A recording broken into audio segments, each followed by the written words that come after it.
شجاعالدین صاحب یہ فرمائیے کہ ہمارے حکمران جو ہیں چاہے وہ سابقہ ہوں یا موجودہ ہوں وہ ملک میں شرعی قوانین نافذ کرنے سے کیوں گریزاں ہوتے ہیں؟ ہماری ایک سابقہ حکمران محترمہ بے نظیر بھٹو صاحبہ نے بھی اسلامی سزاؤں کو وحشیانہ اور ظالمانہ سزائیں قرار دیا تھا، اور ہمارے موجودہ حکمران بھی جو ہے کسی بھی اس حوالے سے کوئی قانون سازی کرنا چاہ رہے ہیں تو وہ شرعی قوانین نافذ کرنے کی بجائے جو ہے غیر اسلامی جو ہے قوانین ان کو ترجیح دے رہے ہیں۔ آپ کے خیال میں یہ جو طرز عمل ہے یہ کیا مناسب ہے کسی بھی اسلامک ملک کے حکمرانوں کے لیے؟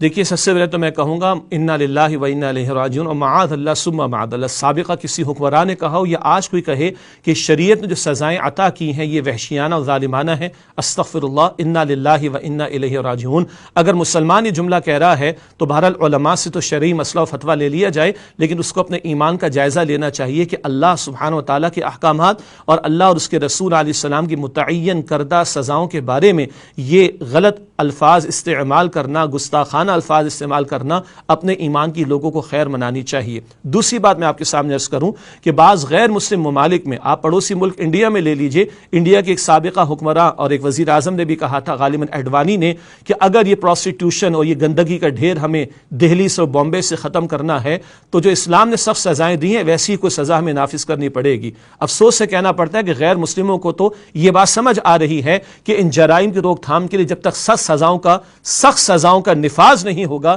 یہ جرائم رک نہیں سکتے، چاہے جائے کہ مسلمان حکمراں ہو کر اس طرح کی بات کہیں۔ دوسری بات ہے کہ کیوں گریزہ ہیں؟ میرا خیال ہے کہ ایک طرف تو ویسٹرن سوسائٹیز ہے جو اسلام و فوبیا کا شکار ہیں، معاذ اللہ دنیا کے ظالموں کو اور دنیا کے جابروں کو اگر کوئی خوف اور خطرہ ہے تو وہ اسلام کے عادلانہ نظام سے ہے۔ چنانچہ ساری دنیا ہاتھ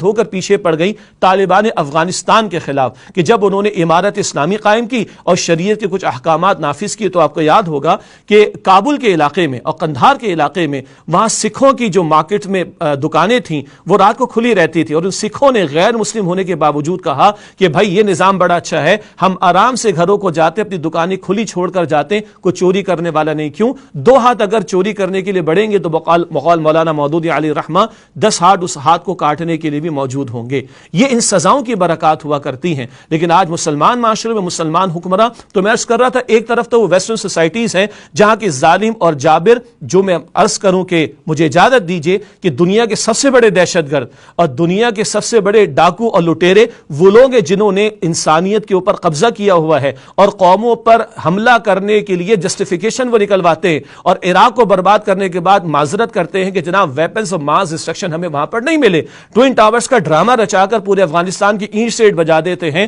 مسئلہ کچھ اور نہیں، مسئلہ یہ ہے کہ وہ اگر عادلانہ نظام اسلام کا کہیں آ گیا تو ان کی بدماشیاں، ان کا یہ ظلم بربریت اور ان کے یہ ڈاکے اور ان کی دہشت گردی ختم ہو جائے گی۔ اب کیونکہ ہمارے بہت سارے حکمراں، عرب ممالک کے حکمرانوں کے تو معاملات بالکل اب واضح ہو کر سامنے آ چکے، جن کو اپنی بادشاہت اور اپنی کرسیاں زیادہ عزیز ہیں،